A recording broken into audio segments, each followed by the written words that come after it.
What's up, everybody? Dan, Binder Boneyard, coming at you from the office. Been a little bit. Good, beautiful middle of March day. Just figured I'd burn one of these out. I had a lot going on the last couple of weeks. If you follow me on the socials, you'll know that Josie and I got married. I headed down to Las Vegas for the Mint 400 with the Vintage Scout race program. We broke, did not finish. We did not have the correct part to put the Scout back on the race. So while we were down there, and we'd planned this already, it was not a last minute thing. But Josie and I got married on the Sunday after the Mint at the El Dorado ghost town, El Dorado mine, outside of Little Nelson, Nevada. Go on the socials, Instagram, Facebook business page, whatever, and you will see some photos of our special day. It was a good time. It was a big trip. We've been planning it for a while, and a lot of preparation went into it. So this podcast is going to cover road trip prep and then some details of the trip. So if you're thinking of taking your international on a substantial road trip, you're probably going to want to listen to this podcast all the way through.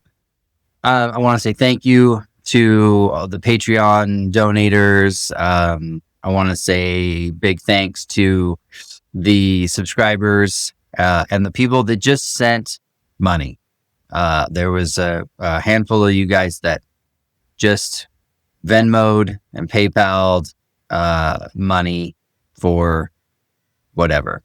We did not ask for a wedding gift. We did not ask for donations. We did not have a registry or anything like that. The wedding itself was very private, just our family and some very, very close friends. And so thank you, everybody. And then the YouTube channel has been getting a lot of traction lately. I appreciate that. So please keep spreading the word. I don't charge for these podcasts. I don't charge for any of that. It's all free. So the only thing I ask is that you tell a friend, that you let the world know that there's knowledge here, that if you have an international, you're going to want to learn and listen, because this stuff is getting harder and harder to find. There's more and more information on the internet every day, but somehow this stuff just gets buried under incorrect information, or it's just lost forever. These old guys are dying and nobody's keeping the information alive. So everybody that donates, that shares these podcasts, that shares the YouTube channel, shares links to our website when people are looking for parts. On Facebook and Instagram, you can tag the Binder Boneyard, or just type in our website whenever you're directing someone, trying to show them where parts are. So appreciate every single one of you. So now, when you call to order parts, or when you email looking for parts, you will be talking to my wife and not just my longtime girlfriend. So treat her as such. So yes, we took the 1973 1010 Travelall to Las Vegas. From here to our hotel in Las Vegas was about 890 miles, roughly, according to the Google Maps. And a lot of that, if you've ever been to Western Oregon and the desert and Nevada, it is long, straight stretches with a few curves, some elevation. In fact, going over Austin Summit in Nevada, we hit 7,000 feet. The majority of the trip was around 2,500 to 4,000 feet in elevation. So a little lean, a little thin on air. I mean, And so, the 1010 for the last, I don't know, month and a half, we have been driving it every day, shaking out any bugs, going over anything that might need.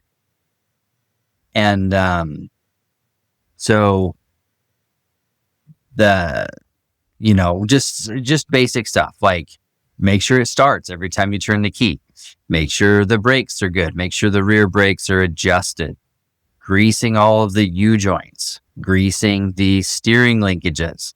It's a 1010, so it's an independent, but not an A-arm setup, but it's like a trailing arm with a sway bar. It's kind of a weird setup, but, making sure everything is greased, making sure that all of the castle nuts have cotter keys, making sure that the, wheel bearings are adjusted right, making sure that the brake pads are up, because once you hit the road, you don't want to discover that your brake pads are, a 30-second from the rivet. And then you do a day of stop and go traffic in Las Vegas, and now you're on the rivets. So, just making sure that everything was in spec, making sure everything is greased. So like I said, that's what I did. And I would recommend that you do the same thing to your own rig. If you don't know when the last time your wheel bearings were greased, if they get grease, like, you probably should open it up and check it out. If you have a 3/4 ton and a full float rear end, just making sure that your fluid level in the rear end is up to the fill plug. And sometimes what I do is I cheat a little bit and I'll park on a hill. I'll park down, so the rear end is up the hill. So when you pull the fill plug, you have a little bit more room for a little extra fluid. And now the caveat to that is making sure that your breather vent is clear and free of obstruction, because if it is plugged, then that extra oil just creates more crank or more differential pressure and will push the oil out the wheel seals and get oil on your brakes. So make sure that your breather is clear. Make sure your oil level is up to the top.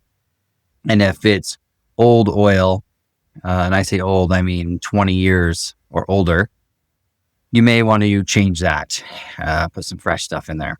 But if you're greasing wheel bearings on your front end, and let's say you have drum brakes, then that gives you a great opportunity to inspect your pads or your shoes, and check for wheel cylinder leaks.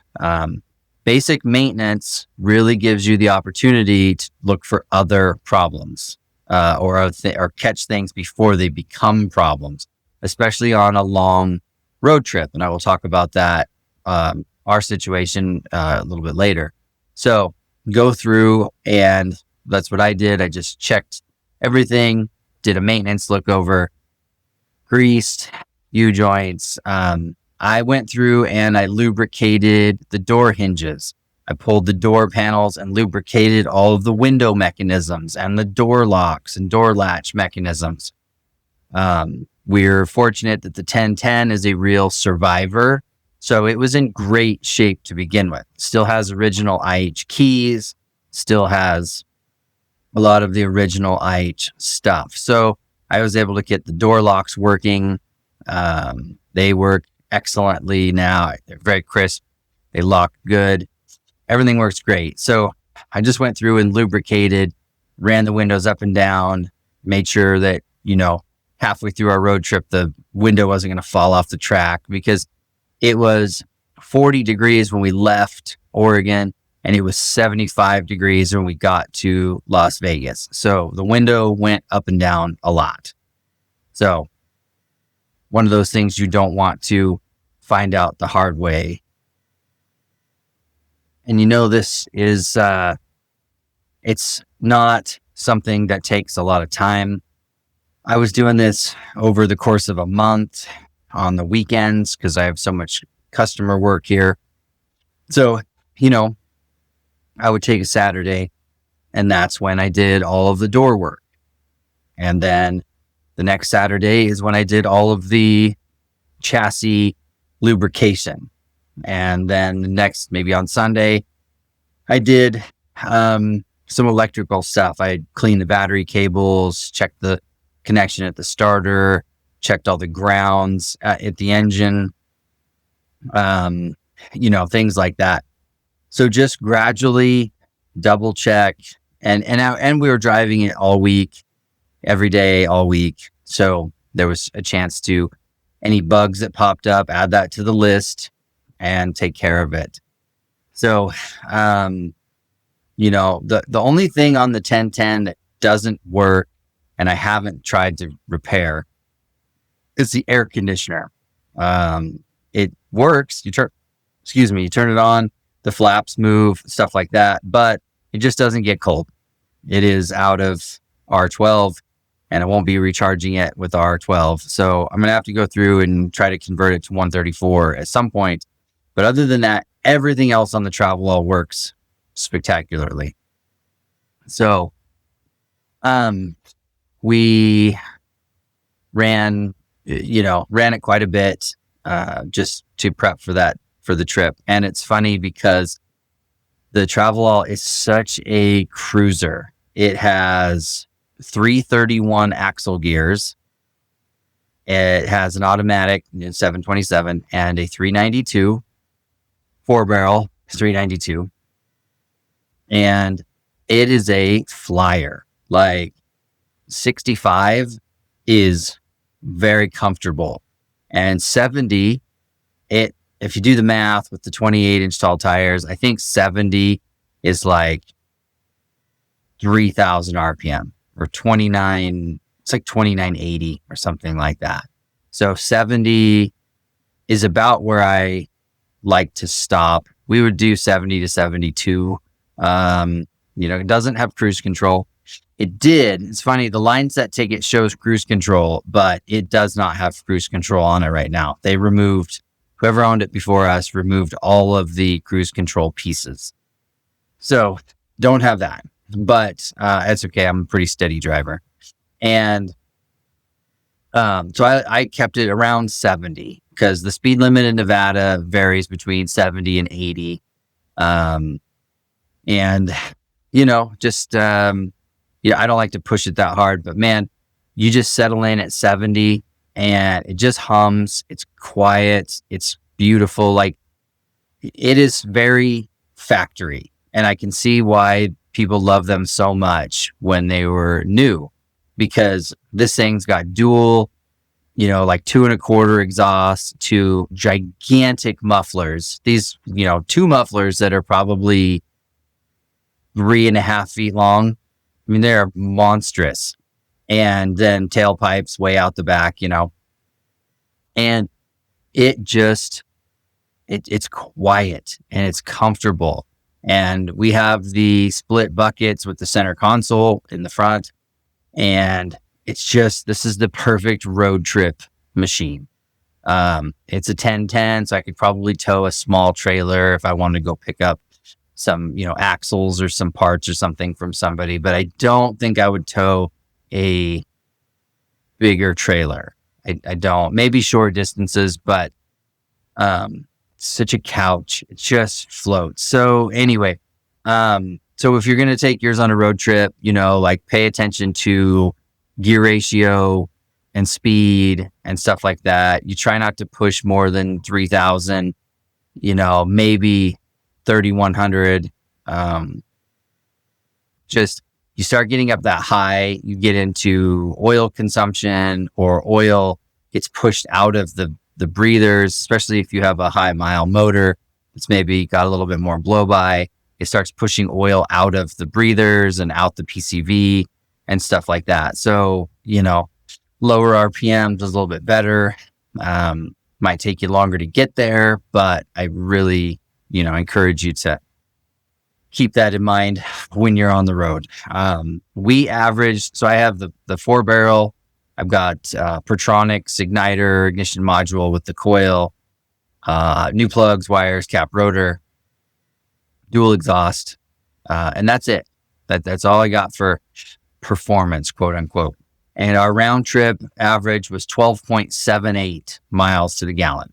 I think we would have done better, but I did have a problem. Heading down, we made it, when I filled up in Battle Mountain, I noticed that it was running really rough at idle. And what I determined after a few stops to look at it was that the needle and seat were dirty, or something was up and it was overflowing. The fuel was overpowering the needle and seat. So we were getting fuel kind of splashing into the combustion or into the Venturis through just overflow. So while we were driving, and I just, going down the highway, it wasn't noticeable. It was only when you stopped or when you were idling. So going down the road, I think I was probably burning a little extra fuel and didn't notice it because it just felt like it had good power. And then also being at higher elevation, the air was thinner, so we were probably burning more fuel there too. So, but 3/4 of the way down, coming out of Beatty, it seemed to fix itself. I made some adjustments. I lowered the float a little bit because sometimes just turning the needle, the seat adjuster, the big nut and stuff will dislodge whatever piece of grit or whatever you got in there that's keeping it from closing all the way. So from Beatty to Las Vegas, it seemed to be running great. And we got to Vegas and everything was fine. Truck was running good. So I thought it had fixed whatever the problem was.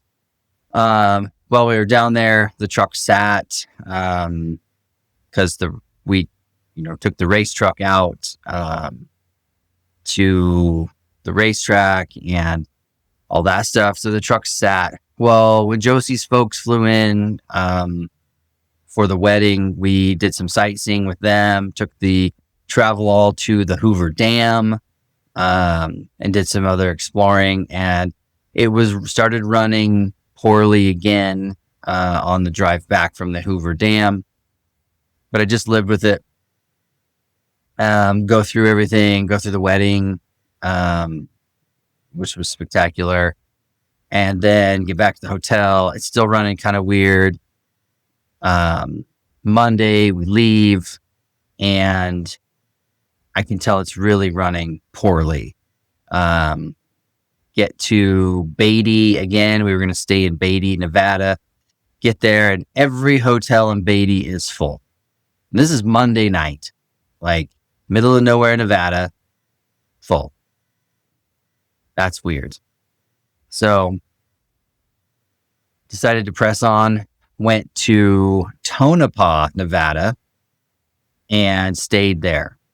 And now I've had enough. I usually can be okay with just kind of limping along and everything is fine, but it's running worse and worse. So because I pack for these kinds of things, in my toolkit, my spares box, because we have a Travelall, so we have room for that stuff, I had a carburetor rebuild kit. So I pulled the needle and seat, a new needle and seat out of this kit, and I put it into that front bowl on the 4-barrel, and it fixed it immediately. And I posted a picture on my socials. You may have seen it or not. The needle and seat the rubber on the needle had deteriorated and was missing a chunk. And so it couldn't seal. No matter how tight the float was coming up, it wouldn't seal. So that was our problem. It's discouraging too, because I rebuilt this carburetor a year ago before I drove it to California and to spectate King of the Hammers and stuff like that.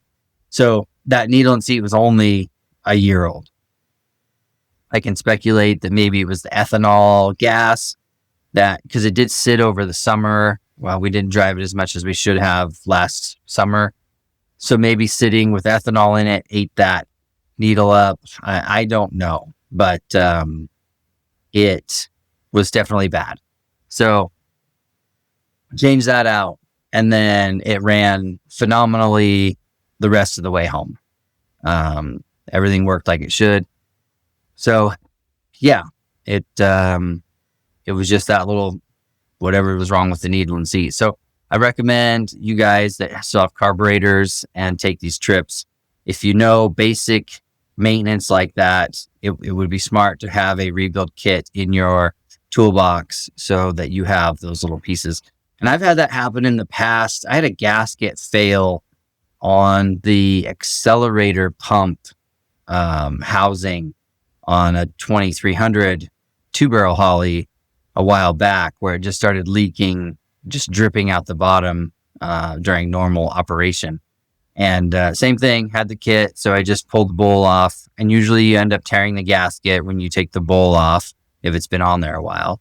So took that opportunity to clean any gunk out of the bowl, change the accelerator pump gasket, accelerator pump, it's like a diaphragm thing, and then a new bowl gasket, and put it back on, and everything was great after that. And I had the kit with me, so like, I know some people don't think about it. Everybody focuses on the big stuff. They're like, oh, I'm going to take an alternator and a starter and a fuel pump, which are great spares to have. But a carburetor rebuild kit will get you through a lot of potential carburetor problems. And the odds of finding the correct kit you need on the road are pretty slim. So I really recommend getting the right kit. You know, if it's going to live in a toolbox or a spares tote in your truck and not get checked on very often, I would put it in another cardboard box, and then I would tape that cardboard box up very well so that your kit doesn't get crushed or mistaken for something else or whatever, because there are some fragile gaskets and fragile parts in there. So make sure if you're going to do that, just treat it as such. So yeah, it's an important thing to have, which a lot of guys don't pack. It's cheap insurance. My example is a perfect reason why I could have made it home. I think we would have made it home fine. It would have just run rough all the way home and probably burned more fuel than I should have. My speculation is if I had fixed it early on when it first started acting up, we probably would have gotten over 13 miles a gallon. But because I was stubborn and just hoped that it would fix itself, which sometimes they do, but this time it did not. And it cost me a little in the mileage department, because when I went to California last year, granted that was California, it's lower elevation, so more air, more horsepower, whatever. I got over 13 miles a gallon on that trip. So, yes, I was hauling more stuff this time because we opted to drive instead of fly, because we were hauling, wedding clothes, work clothes, vacation clothes, spare part. Like, it was a lot of stuff. I didn't want to try and I definitely didn't want to fly with Josie's wedding dress and, all of that. So it was just better to drive. And even, I think we were just under 2,000 miles round trip, because we drove out to the Hoover Dam and then drove out to our wedding venue and then drove around Vegas and then went and visited Steve Darnell up in Good Springs and then went to Death Valley. And so we added some mileage on our trip, but we were just shy of 2,000 miles. And I lost track of where I was going with that. I don't know what I was talking about before. But anyway, I think we would have done better on the mileage than that. But it was a good trip. Oh, I didn't want to pay, because I think our fuel consumption, the whole trip, I think I burned like 168 gallons or something at $3.50 a gallon. Ended up spending, I want to say it was like $650 in fuel or something like that, which 2 plane tickets to Las Vegas from Redmond were going to be $610, something like that. And then we still had to figure out how to get around. So we would have had to have a rental car or Uber everywhere. So it was just worked out better to just drive ourselves down there. We did still Uber to the Neon Museum, but that's only because there was a whole gaggle of us, and we just Ubered a van, and so that worked out better. But yeah, driving was just a better thing for us. I mean, made the whole drive. We took it in 2 days just because we sightseed and did some stuff along the way. My folks did the drive from Redmond to Vegas, and they did it in one shot. Took them like 14 hours. And we probably could have done it as well if I'd have wanted to leave, at 6 a.m. But I just, I didn't want to do that. So we did it in 2 days, and that makes it more fun anyways. So I recommend that if you're going to go on one of these trips, add some time. If you think you can make the drive in your Super Duty in 10 hours, it's going to take you 14 hours in your Scout. It's just the nature of the fuel economy and the range and the comfort and whatnot. It all adds up. So consider these drives taking 2 days, especially if you have an issue. Just think about making it an adventure and sightseeing and taking your time and having a good time. Because the whole point of driving an old truck, an old rig, is the adventure and the nostalgia. And, that's what our parents did, or our grandparents did. People would give us grief, even on this trip. They're like, "Oh, you drove that old thing all the way down here?" Well, what did they do in 1973? It's the same thing. It's the same carburetor. It's the same truck. It's just, got 200,000 miles on it now. So it's not impossible, and it's not out of the realm of doable. And I encourage everybody to drive their old rig everywhere. So yeah, anyway, so that's the gist of it. Road trip stuff, things to keep in mind. If you're going to get married, combine it with something else, because it just adds to the fun of it all. And yeah. So now I am back to the grind, back to getting everything done, back to customer work, back to trying to keep this thing afloat. So again, thank you everybody for listening, for following along, all the donations, all the money. I appreciate it very much. And I'm super grateful for you. So thank you again. And until next time, I'm Dan from Binder Boneyard.